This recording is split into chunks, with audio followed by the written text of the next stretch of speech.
make yourself valuable. At least specialize in one field.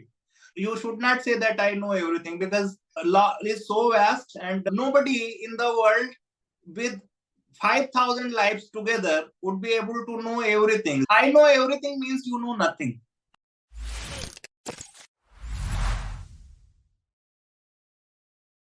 Hello and welcome to our YouTube channel of Super Lawyer. Today we have with us esteemed AOR of Supreme Court of India, Anoop Awasthi sir.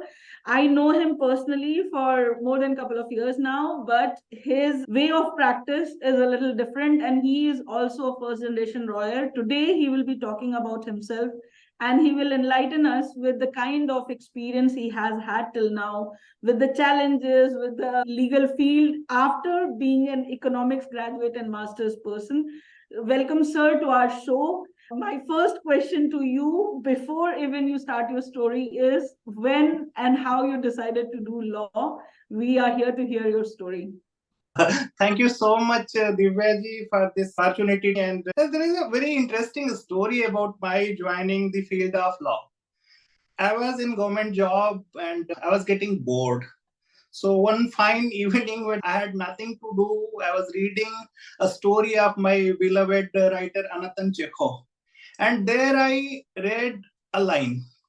And that line was like, if you do not enjoy a job, it is better to spoil few years of your professional life than the entire life. So that was the punchline that actually touched my heart. And next morning I resigned and I came back, and that was the last day of LLB admissions in form filling in University of Delhi. And at about 2 o'clock, I filled my form, and then I cleared the entrance examination, and I ultimately came into the profession of law. So you became an accidental lawyer after being an economist.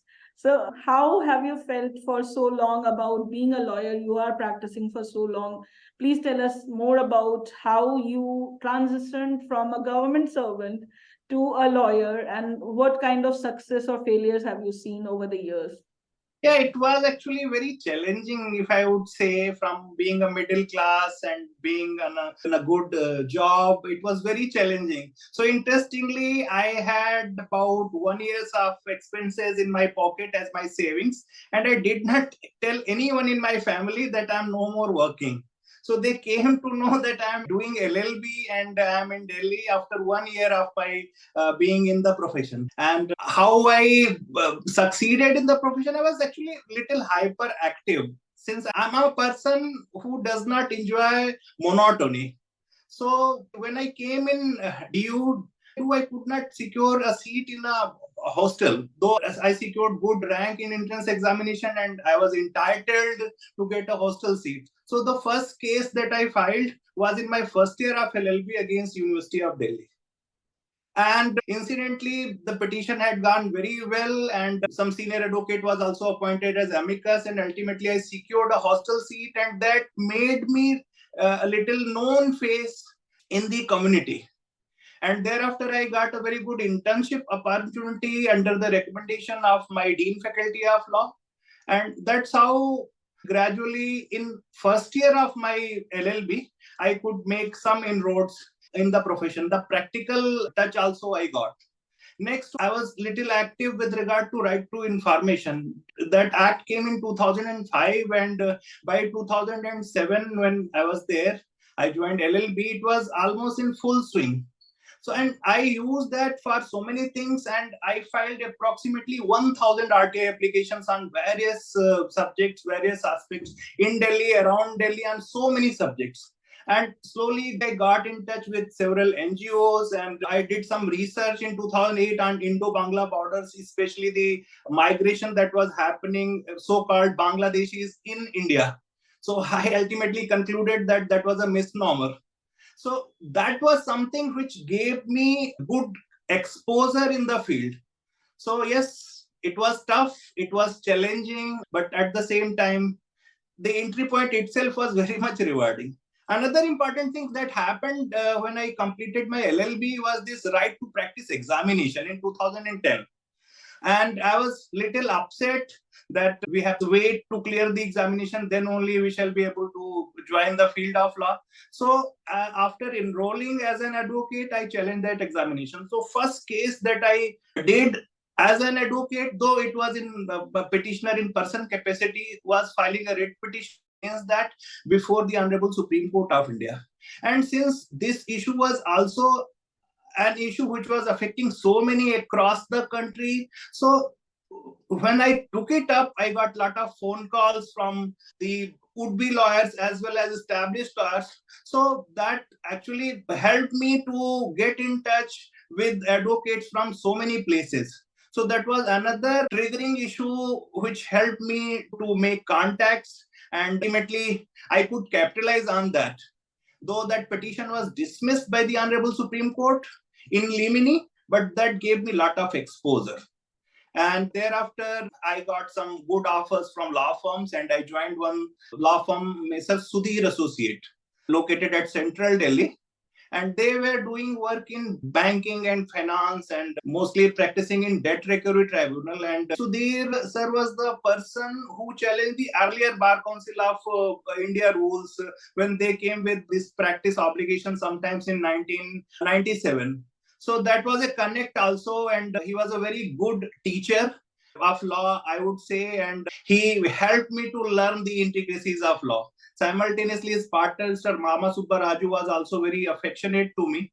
So that's how I got a job as a legal associate. And one another interesting thing that happened in that course was that after joining that law firm, after 3-4 months, one senior partner left the firm and there was a vacuum and I could somehow fill that up. So they did not take any replacement. Though a lot of burden was there, but I started coming in the morning at about 7:30, 8 o'clock, and I was leaving office only after the completion of the day's work. So in that process, I learned a lot. And there were certain incentives for that, because if I come early, then there was no traffic in between and I could get good breakfast at some place. When I was going late, there was no traffic and I could have my dinner midway. So that was the added attraction. But that early coming and late going ultimately helped me to have a discipline that always helped me in dealing with cases. So I never left cases for next day. If the case is done, I prepare a summary, I report it to the client, and ultimately the firm was very happy. They gave me good package, and I remained with them till October 2015 when I started preparing for the AOR examination. And in 2016, I gave my examination and I cleared it in one shot with flying colors. And the good part of the entire story was that I had a very good bonding with that law firm. So whatever they were not doing, they preferred to recommend those cases and clients to me instead of referring it to someone else. And though I was young, but they thought that under their recommendation, I could retain the client. And fortunately, this has happened that I have hardly one or two examples where client went dissatisfied. Whosoever came to me, they remained my client. And this profession is based upon mouth publicity. If I'm doing good to one, then that good is passed on to another. Another interesting thing in the profession that I have seen that those who are litigants, their friends are also litigants. So if you are making a good equation with one client, then definitely they are bringing another. So this is a chain reaction. So when I became independent, I was having some clients, and when I became AOR, because of my past legacy, my activism, I had so many contacts across the country. And though it was tough, I will not say it was not tough. And it was challenging also. And initially, people wanted me to do things for peanuts just because they were knowing me. They wanted me to do whatever they are willing, I must accept. And initially, I did that. But gradually, I also made my presence felt. And I think rest is history. Today I'm having good number of cases in Supreme Court, and since it is a court of law, there is variety. I can't claim to be expert of everything, but I would say that I know many things in most of the things. So expertise is a claim that I cannot make, but I try to do justice with the brief. Whatever case I have, if you ask anything from that case file, I would be able to tell you the legal aspects as well as the factual aspects. So my thought process is that the person who goes to the court should be the master of his brief. At least what is written in that brief and whatever law is expected to apply, that much you should know. So if you are developing that kind of habit, definitely that is a key of success. And if you are not securing good relief to your client, at least you can minimize the injuries, because judges won't be unhappy with your ignorance. So that's how I have been doing, and I think much more is yet to be done. But whatever I have done, I'm to some extent happy and satisfied. Thank you, sir, for sharing your beautiful story and the inspirational one. The biggest takeaway for me is to start from the day one as a lawyer. You were a law student and you started the revolution from there itself. Moving from there to your AOR story, I would like to understand how did you prepare and actually qualified it with flying colors in your first attempt itself? What was your process? How did you do it? Actually, if you know the trade of the trick, it becomes easy. If you do not know, then it is tough. When I cleared it, the passing percentage 9 to 10%. These days it has gone little up, 12-15%. So when I actually became independent in October 2015, I have to run the finances, and just after jumping from a set job or settled law firm, doing things on your own is little challenging, was little challenging. So because I was knowing some advocate on record in Supreme Court, so what I did, I preferred to go to their chambers and requested them to provide me some drafting work. And incidentally, my drafting is really good. I can't say the best, but I would say that it is better than so many of us. So I got that work from them. And I was doing it from my heart. I was trying to produce the best pieces that I could. And incidentally, the petition that were drafted by me were also somehow achieving success. That petitions were filed, notices were getting issued.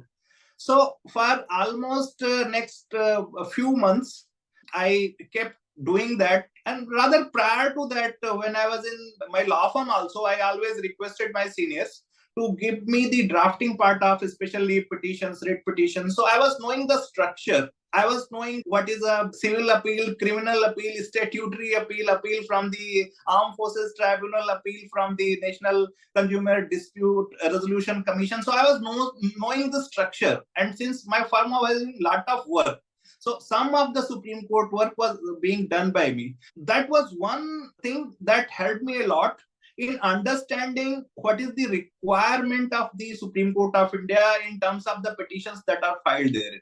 Another important thing is that Supreme Court is a different court. The structure of practice in Supreme Court petition is completely different from what we practice in high courts or in other courts.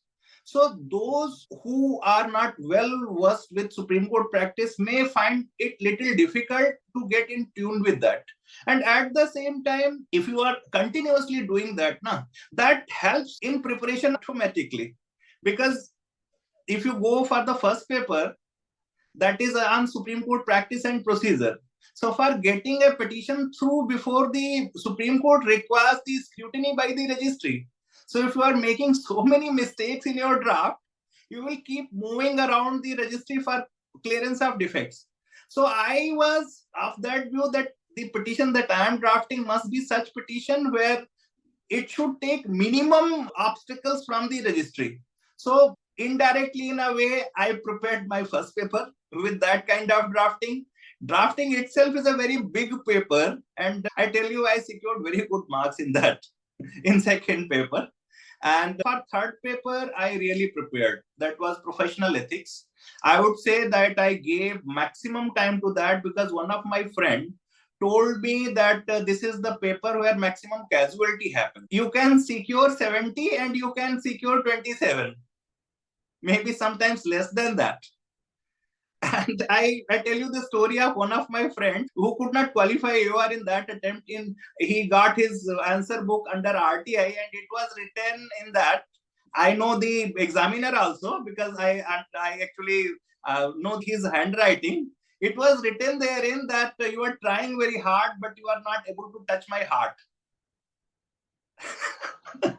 so, so my friend got 27 in that, though now he is AOR. Next time he qualified, he understood his mistake. So third part paper, definitely I prepared a lot. And for the fourth paper, I would like to give the entire credit to the lecture of our late Honorable Falias Nariman Saab. He was one of the lecturers for our AOR examination. And in 1 hour, he gave us 2 liners, 3 liners on each of the 44 leading cases that were supposed to be asked in the examination.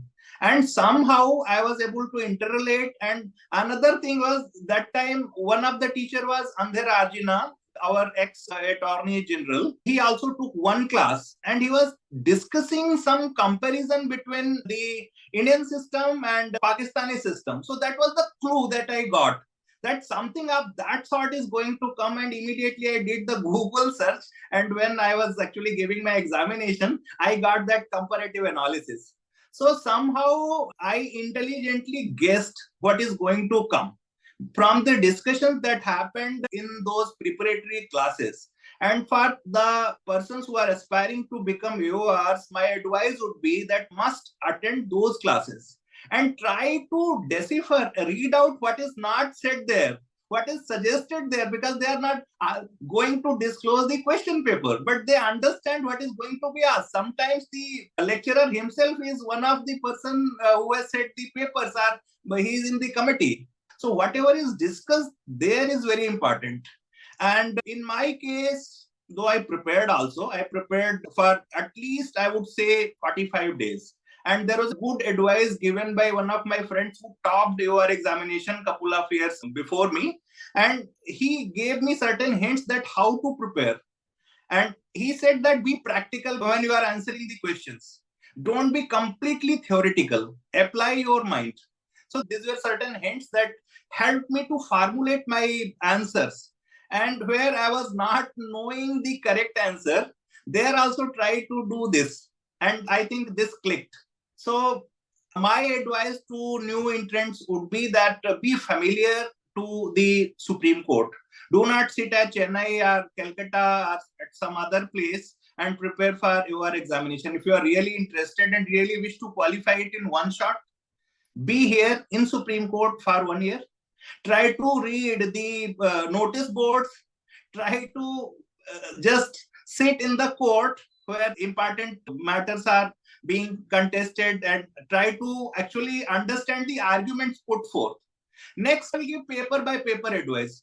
For first paper, I would say read the last 4 5 year question paper, and after reading all those, make your own notes, the guess questions, I would say, not the guess answers. So while making those guess questions, you will understand what they actually demand, because the trend is almost visible if you are able to decipher the idea of the examiner that you must be a Supreme Court lawyer for becoming AOR. So you will be able to understand what they are willing to ask. So that is paper number one. You must understand why senior advocate is taken. It is not the book that you must know that Advocate Act says so and so and so and so designate. You must understand why they are. You must know what is the certificate which is enclosed with SLP. That is part of first paper, not of second paper, because that is part of procedure. You read the powers of the registrar. What is the statement of the case? All those things you need to know, and unless you are practically connected, it is difficult for you to understand what it is. So that is for first paper, I would say. For second paper, my advice would be read the judgments of Supreme Court for past at least for couple of years, not more than that. Just identify 30 40 leading judgments of Honorable Supreme Court for question paper 2. And you may feel that that's the paper for writing the petitions, etc. Why I am asking about the judgments. Actually, what happens now? The legal proposition that is being asked in that paper number 2 is based upon the judgments. That is my understanding, and I'm saying this with confidence because I did that homework. I tried to dig out 10 years question paper while I was giving this examination. So you will find your problem in one of those judgments. So if you have your own notes and you understand what Supreme Court wanted, so whether you are for, whether you are against, whatever side you read, because there is no right side in a litigation. Whosoever prevails is the right side. But if you are coming with good kind of arguments, definitely you can prevail. So that is for second paper, I would say. For third paper, that is professional ethics. There is no hard, fast formula. Just try to read again the last year question papers and must focus what is being discussed by your lecturer in the preparatory classes. You will get a clue, and if you follow that and strictly follow that, if you actually restrict yourself to that, you will qualify that question paper. But I would expect originality. If you are simply copy pasting, if you are mugging up things and just writing in your answers, you will get the same remark that my friend got, that you are trying hard but not able to touch my heart. So just try to touch the heart of the examiner. So you will qualify paper number 3. For paper number 4, that is one such paper where you can again score 27 or 87. The range is very wide. Try to score 60, 65. I will not say that you strive to score the maximum, because casualty level is very great. So as a prudent person, you at least you should not try that I would read in the examination hall those leading questions from the book and will be able to answer the questions. That book is just a camouflage. They will ask something which is not there. If you understand the leading cases by heart, if you understand what is the crux, then only you would be able to answer. At the same time, the questions are not asked from one particular case. You may be expected to answer a comparative study, say for example, freedom of speech. So many landmark judgments are there, and all those judgments are in that leading judgment paper 4. So if you just read one and try to answer, you would be able to answer only one question in 3 hours. So my advice is that you must go through that. And again, I would quote Fali at this moment. He said that read these 44 judgments. At my time, it was 44 in next 10 days. So somebody just remarked, how can I read those 44 in just 10 days? So the befitting reply that came from him was, open a barber shop, my dear. If you're not able to read 44, just a small number, in 10 days, then it is better open a barber shop than preparing for your examination. So that is from great Falias Nariman. That has come, and I am his great admirer. And I'm a fan of him. So I'm fortunate that they were my teachers when I prepared for your examination. And since I qualified in one shot with good numbers, I would say that you can also qualify, provided you really focus on what I said. Wow, sir, that's such a nice explanation. And anybody who is interested in learning this particular process, I guess they will be able to qualify. But given the fact they do it with the disciplined way that you have talked about, or else one can always open the barber shop, as the great Fali S. Nariman has already stated. And you remember something which you heard from him or any of your professors and teachers and gurus, because it's not that easy to remember everything and put it in perspective.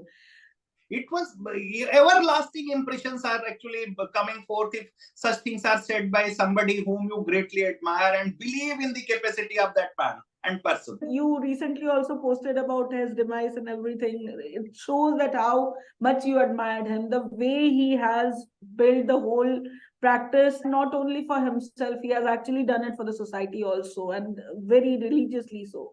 I cannot stop myself but ask that while you are not only a very good practicing attorney, you are an advocate on record, then why did you find this important to go ahead and do insolvency professional practice as well? And there also you are thriving. Equally, you are doing the same thing with GST practice also. So where do you get your motivations from for all these things and actually doing the best that you can? It's not that you have been practicing for all these things from the generation or something, but you are all doing it at the same time. How are you doing it? What shall I say on this? I will be honest how I actually did all these things. This insolvency law was totally new to India. Though there are insolvency laws of 1908, but limited to presidency and related to personal insolvency, that was hardly used. Hard to use and hardly used, both way. So this corporate insolvency of maximizing the assets of the companies was totally new to the Indian system, and all thanks to the visionary leadership of our Prime Minister that he took that kind of initiative to bring these laws. For that matter, GST also. Both of them came almost side by side simultaneously for the purpose of reform in our system, for doing ease of business, for enhancing the health of our economy.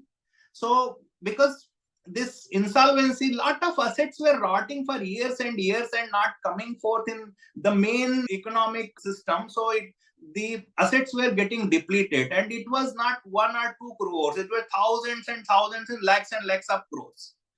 And for that matter, I practiced in debt recovery tribunal for almost I told you, for more than 5 years, because I was dealing with the banking and finance in my law firm where I was working as an associate, advocate associate. So lot of discussion was happening. What shall be the future, the recovery, quote unquote, because insolvency says maximization of the assets of the corporate debtor, these restructuring, the putting the bad asset into turning them in good. They are not talking about recovery. So a lot of discussions were happening, and slowly I realized that this is the future of litigation as far as banking is concerned. If good health of banking is required, and if NPAs, non-performing assets, are expected to come down, then this is the new law that shall help into all those things. So I thought, why not? I should have a first-hand experience in that. So at that time, I became independent also. I became independent, I told you, in October 2015, and it came in 2017. So I had that leverage. I was earning that much, which was actually keeping me afloat.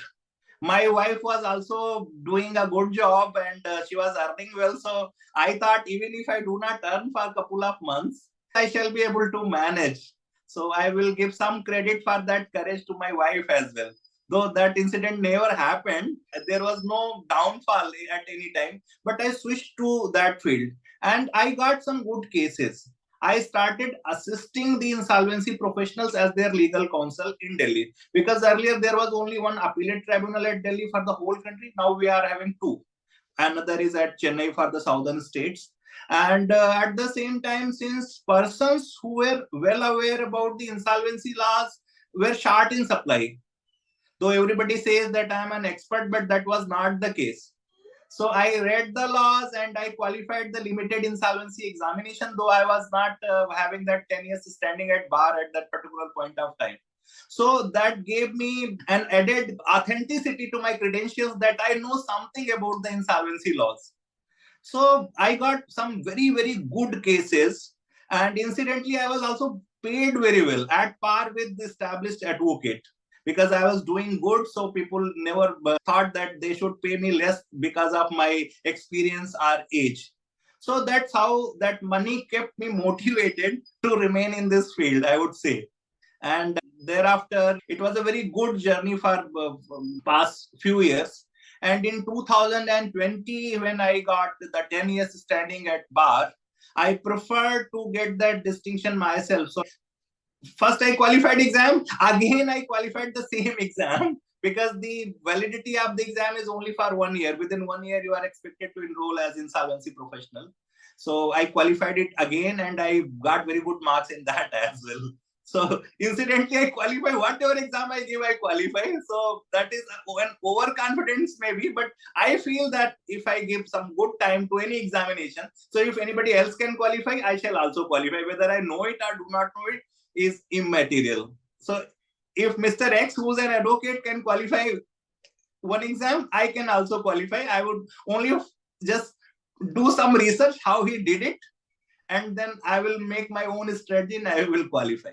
So I qualified and I became insolvency professional myself. And thereafter, I got some assignments also. I have completed 2 assignments as insolvency professional. Currently, also, I am doing personal insolvency cases. And I have also given consent for acting as insolvency professional in some cases. And I'm also chairman of the monitoring committee in one case, and I'm overlooking the implementation of resolution plan. I'm authorized representative in one very prestigious home buyers case, and that's one of the biggest project of NCR. And at the same time, since I know so many insolvency professionals because of my activism, I regularly get cases from them if they have something, whether it is related to insolvency or not related to insolvency. If they are having something in Delhi, I get cases from them as well. So that's how my insolvency professional status is helping me develop my insolvency practice as well. At the same time, here also, my activism has helped me because the IBBI came with the very faulty scheme of empanelment of insolvency professionals, because they have come up with the scheme by annual empanelment of insolvency professional for getting cases from NCLT. So the process was, I think there was no research done by them. They simply adopted that process. So since this insolvency and bankruptcy code came into effect in second half of the year, and most of the insolvency professionals who came in the profession in second half, means July to December half, and they came with this scheme that you must have an authorization of assignment valid for the entire period of the validity of empanelment. So this is annual process. Suppose you get your empanelment on 1st of August, the renewal cycle shall start on 1st of August next year. And otherwise, if you are having your AFA on 1st of June, the cycle shall complete on 1st of June next year. So either you can be in first half or in second half. Even if you wish to be in the panel for the whole year, there was no mechanism available. At the same time, because of this discrepancy that most of the insolvency professionals got registered in the second half, maximum were in the second half, means in 1 6-month period of the year. So there was an imbalance. So I filed a writ petition before Delhi High Court. And in that writ petition, I made certain suggestions. And recently, IBBI has accepted my suggestion that the process of renewal, instead of making it day by day, it is now getting renewed 1st January up to 1st January, or 30th of June up to 30th of June. So that way, there is a synchronization, and now everybody would be in empanelment, whosoever is willing to apply for the empanelment. So that is another achievement. So such kind of activities actually ultimately helps in exposure. And that exposure gives you opportunity to do more. And at the same time, you get cases. If you get cases, you get money. If you get money, you can survive. You have more juniors, you can have more associates, and you can have more comfort in work. So dhanadi dharma tata sukham. I would recite one Sanskrit shloka, vidya dadati vinayam, vinayad yati patratvam, patra dhanmapnoti, dhanadi dharma tata sukham. So this process has given me vidya. This process has given me humility. I'm humble. And this process has also given me money. And this process is giving me sukh as well. So I'm quite happy, satisfied, but it is challenging. It's not easy. If a client calls at 11:30 in the night, my dear, I'm in problem, then you have to attend. You can't say that come next day or I will not take up your call. So that way, it is not that kind of easy. Even if you try to maintain the perfect balance between your family life and your professional life, sometimes it becomes little difficult. But I would say it is not only with this profession, it is with all the professions. So it is not something extraordinary that is happening to us. But if we are not ready to do that, then we are ready for nothing. So somehow we have to make this balance, and then we have to go further. There is no look back. So thought of completing the duty with devotion and dedication is something which you have been doing. So, sir, I cannot think of much better explanation like you did for knowledge. It gives you money, and in turn, it also gives you motivation to keep on doing better work, for recognition, for self satisfaction, for gaining a lot of respect also in whatever you do. And it's not only legal field, any field you have excelled. And as you also said, that you have cleared all the exams which you have given, keeping in mind that if someone else can do it, you can do it as well. That motivates you. I would recite one more. Na chauryaharyam, na bhratyabhadyam, or na cha bharkari. Ve krate vardhate eo nityam vidyadhanam sarvadhanam pradhanam. So this is the only profession, I would say, where you gain lot of knowledge.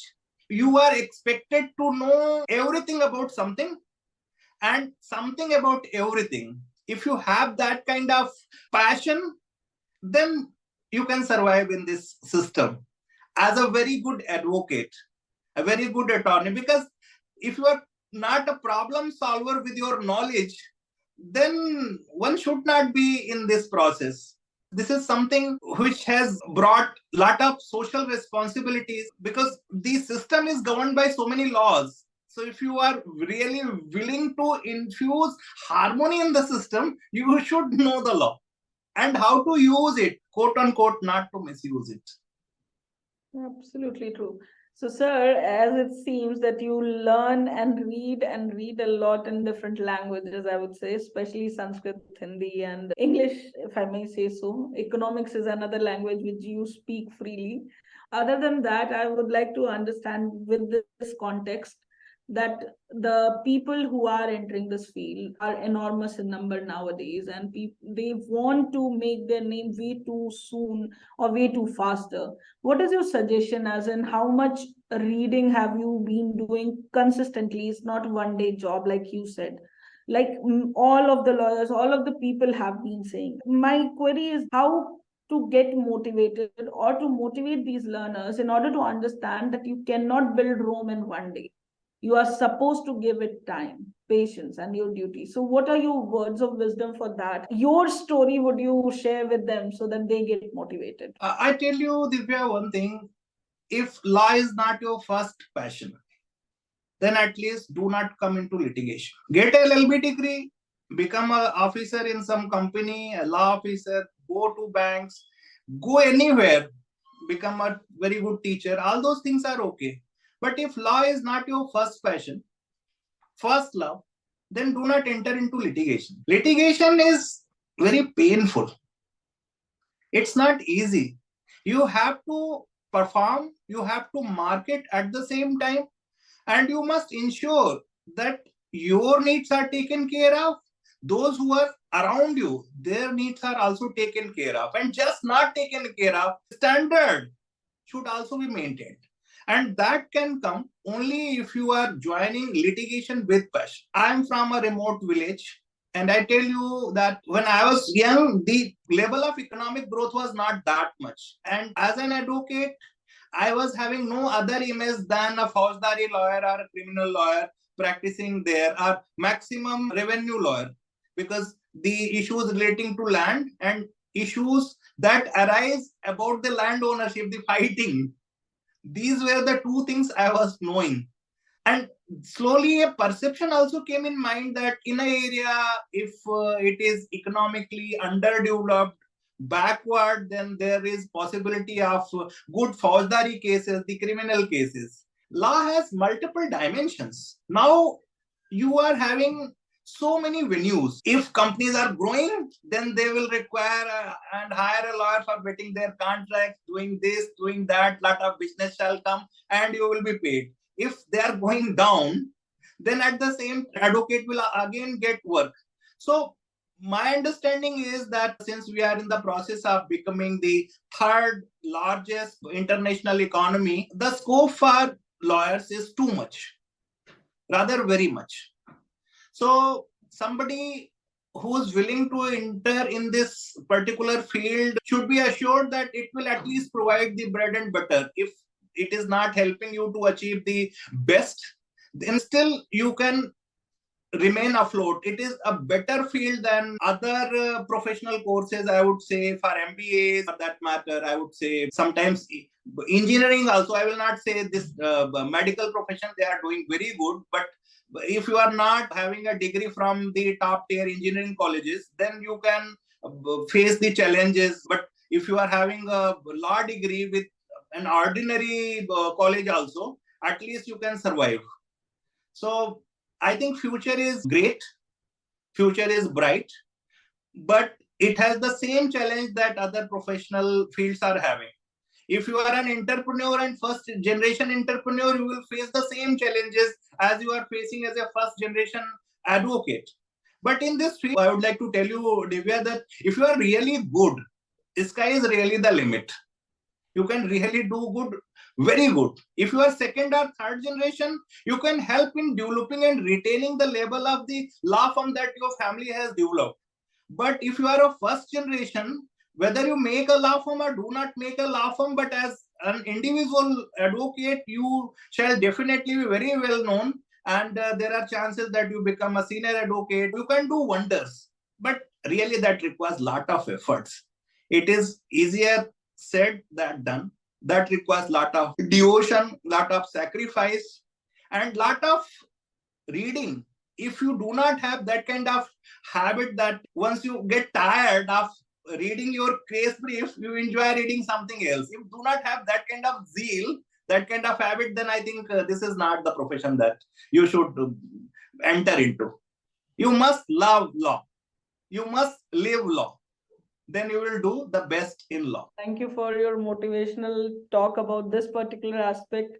As you said earlier, also someone said that there is nothing called first generation, second generation, or third generation lawyer, because usually we have an option as a first generation lawyer to choose our expertise and find ways to move ahead in that particular direction. But there is a possibility when you are a second generation lawyer, you may need to follow your father's or mother's footsteps. Possibilities can be lesser, but thought process also restricts sometimes. But yes, reading is the only solution, I guess, for any profession for that matter, be it engineering, be it management, be it anything in the world. If you are a good reader, there is a possibility that you will excel in whatever field you are.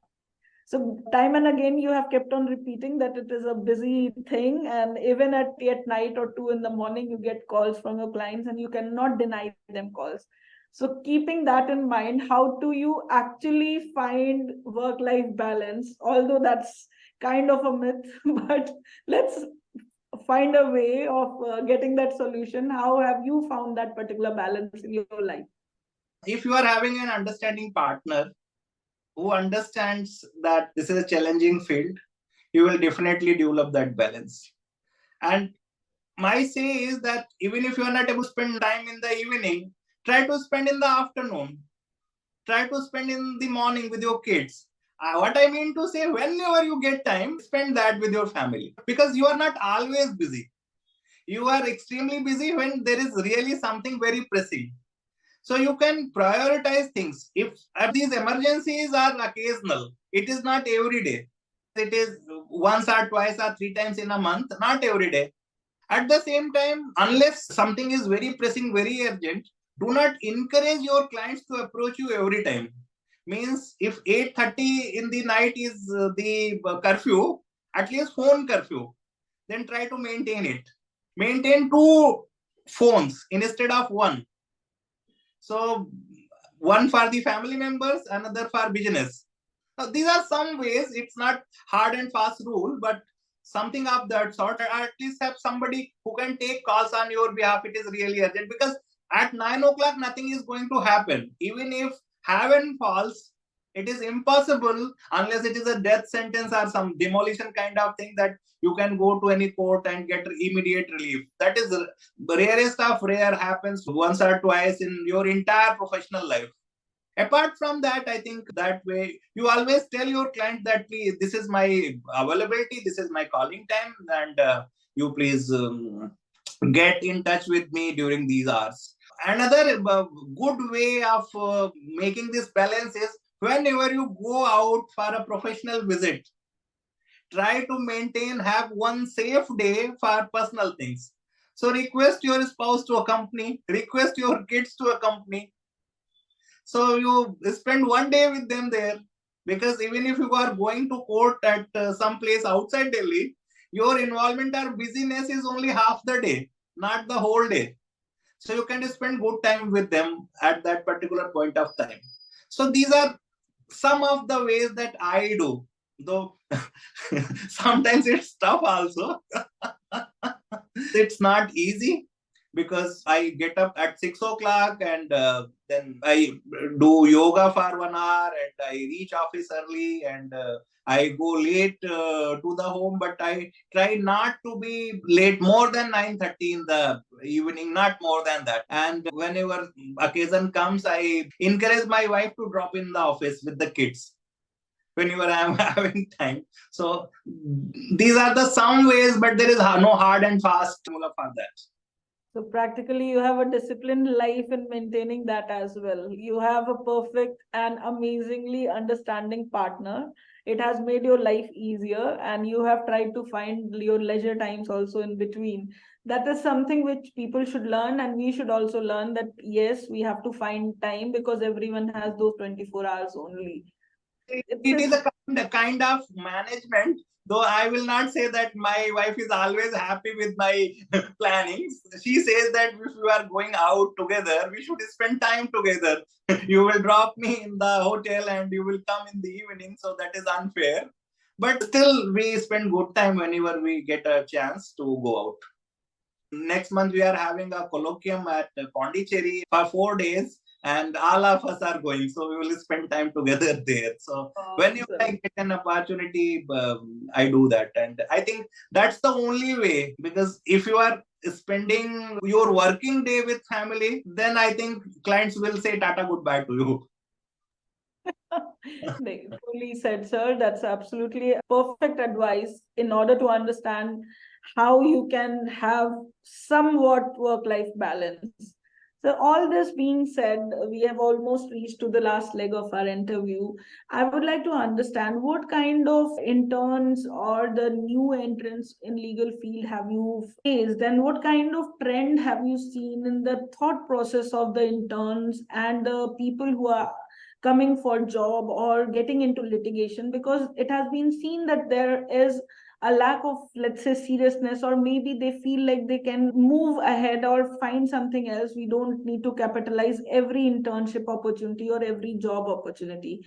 Keeping that in mind, there are new trends in legal field as well. Now it's not only criminal or civil litigation, or let's say constitutional law matters or something like that. There are new fields which are emerging. So what are your views about that, and what would you say to these internship fellows who want to make their name? How can they get motivated and become more serious about the job? What do you look forward when you hire such new, I would say, legal learners, or maybe the first generation lawyers? I prefer the raw talent. And I tell you, if you really wish to get some good job somewhere, my advice to interns is make yourself sellable. Just don't come with your certificate and mark sheet that I have done this, I have done that. You may have 20 internship to your credit in your CV, but if the interviewer on the other side is going to ask a question, he will immediately decipher that you have only spent yourself there, not learned anything. So my advice to the aspirants who are willing to join this field is that make yourself valuable. At least specialize in one field. You should be thorough with at least one law. And I tell you, most of Indian laws are the replica of each other. So you need not know everything. But if you know at least one thing, if you are confidently able to say that, yes, I'm aware about the Negotiable Instrument Act, and this is 138, this is 141, this is this is that. and these are the judgments applicable on this. These are the leading. So at least the law firm that is hiring you or the senior that is hiring you will feel that fellow is sincere. And if you are not able to answer anything, and if you are not able to say anything, yes, I know everything means you know nothing. So that everything attitude actually I will discourage. You should not say that I know everything, because law is so vast and nobody in the world with 5,000 lives together would be able to know everything. Zillions and zillions of data is available in the system. So you can only know few things. And if you know those few things beautifully to your heart, then those few things will help you to achieve everything. So this is my first advice. Second advice is, if you are coming to litigation, don't try to be independent on day one. Join some senior who's having good work in the area of your choice. You join, and if you are not getting work to do and just sitting at the table, even if you are paid well, my advice is leave that. Say tata goodbye to that fellow and try to be somewhere else. The thing is, do not demand astronomical figures, because you will get that once you prove that you are worth that amount. Just go, I'm LLB, I'm LLB. Doesn't matter. So many LLBs are there. If you are LLM selling, you are LLM. So better go to some institution where you can hire as a teacher. For your senior or the client who is going to engage you, your LLB degree or your LLM degree has equal value.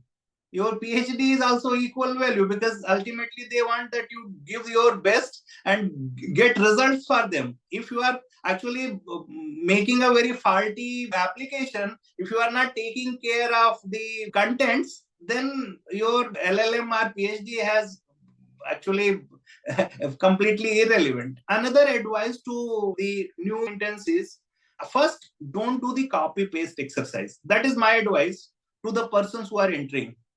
Just try to read and write on your own what is given there. So suppose if you are doing criminal practice and a charge sheet has come, FIR is there. So if you are actually, suppose you are typing, just type it once. You will understand what is the structure.